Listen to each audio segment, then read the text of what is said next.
One of the things, good percentage of first serves, I know with my match today, and yeah, a lot of focus. 48 hours. That's the window between Alexandra Eala standing on a red carpet in Madrid wearing a handmade dress flown in from Manila, and her walking onto the Caja Magica clay to face one of the most dangerous returners in women's tennis.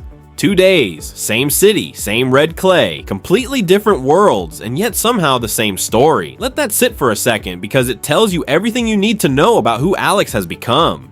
The dress she wore to the 2026 Laureus World Sports Awards was a Filipinayana, the traditional formal garment of the Philippines, conceptualized and physically shipped across the globe by her uncle, renowned fashion designer Rajo Laurel, in roughly It's getting better every year. I'm a better player this year now. 48 hours. She walked into the Palacio de Cibeles wearing something that came from home, stood in a room with Novak Djokovic, Arina Sabalenka, Simone Biles, Eileen Gu, and Nadia Comaneci, and said afterward that she felt like a princess. She was moved to tears by Comaneci's lifetime achievement speech. Then she went to sleep, woke up, and beat a professional tennis player 6-3, 6-3 on clay.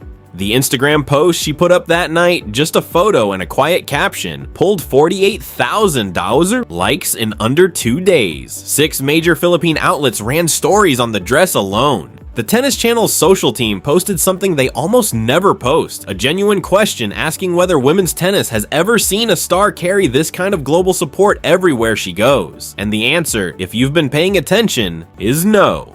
Not like this. But here's the thing, the red carpet is not the story. The red carpet is the frame. What's inside it is a 20-year-old tennis player who is in the middle of something that the rankings haven't caught up to yet, building toward a match on April 24th that will tell us whether 2026 is the year it all clicks into place, or whether the clay still has a few more lessons to teach her first.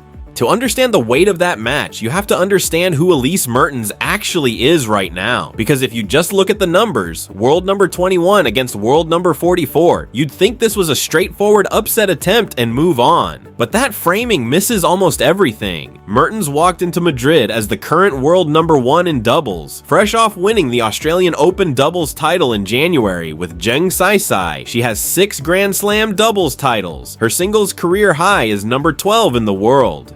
She entered this tournament with a 12-7 singles record in 2026, a first-round bye as the 19th seed, and a clay court record across her career of 69 wins and 41 losses. That's a 62.7% win rate on the exact surface where this match is being played. She is not declining. She is not vulnerable in any obvious way. She is a player operating at a very specific and very dangerous kind of form. And she is also the same person who in October 2023 handed Alex a scoreline that still sits in the record books like a warning. Monastir, Tunisia. The Jasmine Open, Mertens beat Alex 7-5, 6-0. The second set lasted approximately 24 minutes. Alex was ranked somewhere around number 200 at the time, and the match reflected every single one of those 200 spots. She won just 9 of 32 second serve points that day. 9. If you watch the footage, you can see it. The hesitation, the second guessing, the look of a player who knows she's outmatched and is trying to survive rather than compete. It was not a close match. It was not a valiant defeat. It was a lesson, and lessons like that either break you or they become the foundation you build everything else on. For Alex, it became the foundation. Now here's where this gets interesting. Because the gap between who she was in Monastir in 2023 and who she was on that Madrid clay court on April 22nd is not a small gap. It is enormous. On April 22nd, Alex beat qualifier Anastasia Pavlyuchenkova 6-3, 6-3, and the number that defines that performance is not the score, it's 76. She won 76% of her first serve points. She saved 5 of 6 break points. She broke serve twice in each set. And that 76% figure is the direct documented answer to the question that Greg Rusetsky, Andrea Petkovic, and Martina Navratilova have all separately raised about her game over the past 2 years. The serve. Against Mertens in 2023, she won 52% of first serve points. Against Pavlyuchenkova 3 days ago, she won 76. That is not a minor statistical adjustment. That is a rebuilt weapon, and the rebuild didn't happen by accident. Before the 2026 season started, Alex hit practice sessions with Rafael Nadal at his academy in Mallorca. She talked about it afterward with a kind of directness that you don't always hear from young players. She said she was really tired after being the practice. She said Rafa's intensity never goes away. She said that to feel that firsthand was something she would carry with her. And when someone asked her specifically about Clay, his surface, the surface she's trying to conquer right now, she was clear. Anything she could take from Rafa, she would take with pride. There is a straight line between that practice session in Mallorca and the 76% first serve percentage in Madrid. You just have to be willing to draw it. Go back now to the evening of April 21st. Place yourself inside the Palacio de Cibeles. The room contains the greatest athletes alive in this moment. Alex is 20 years old. Her dress was on a plane from Manila 48 hours ago. She is standing a few feet away from the man who won 24 Grand Slams, the woman who won the Australian Open in January, a gymnast who redefined what the human body can do, and the person who invented the perfect 10. And she is not nervous.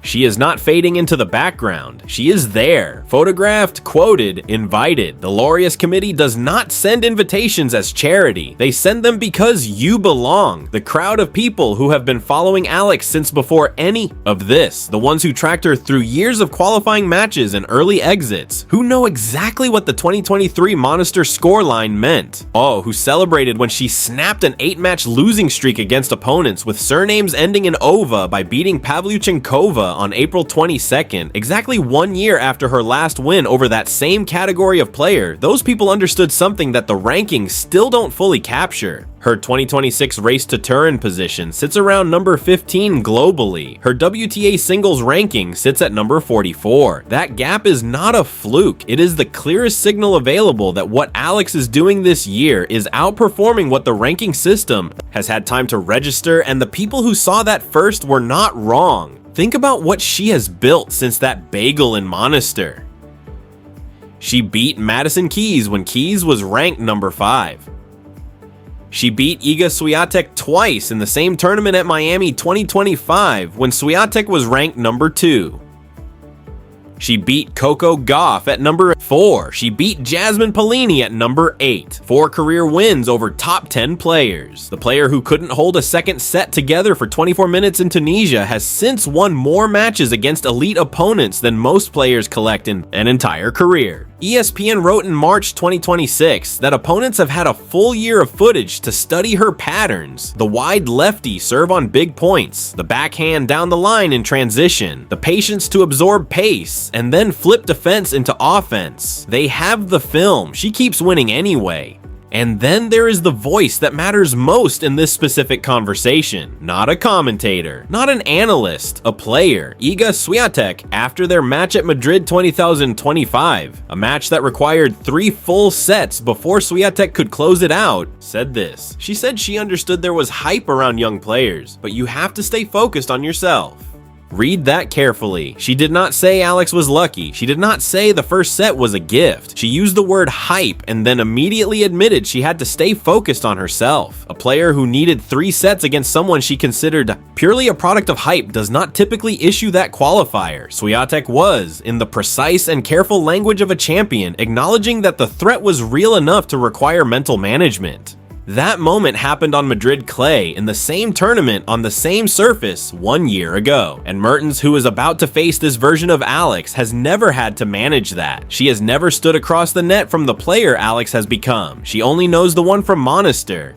Now look at what is actually at stake mathematically, because this is where the story gets structural. At Madrid 2025, Alex reached the second round. She beat Tomova and then lost to Swiatek. That run earned her approximately 35 ranking points. Those 35 points are dropping off her total right now in real time as this clay swing unfolds. A second round exit in 2026 earns 30 points. That is a net loss of 5 points before the French Open campaign has even reached Rome. A round of 32 finish, which requires beating Mertens, earns 50 points. That is a net gain of 15. Alex currently sits at number 44. Her career high was number 29, reached on March 16th. To be seated at Roland Garros, she needs to reach approximately number 32. The path from 44 to 32 runs directly through Elise Mertens on April 24th. That is not a metaphor. That is the mathematics of what this match means. And her team clearly understands this because she has already signed up for the Rome Open in May and the Parma Ladies Open on clay shortly after.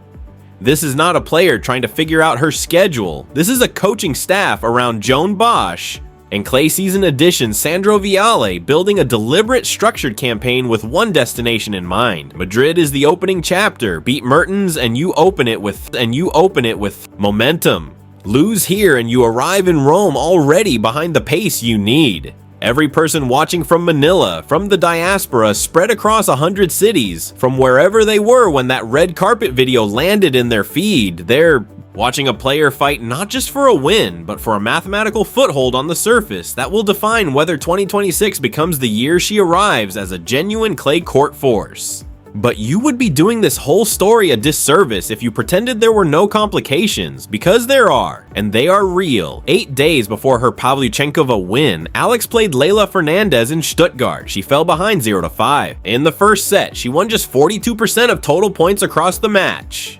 The final score was 1-6, 4-6, and it was not as tight as the second set number suggests. It was her first match against a fellow left-hander on clay, and the tactical puzzle it created exposed parts of her game that are still being solved.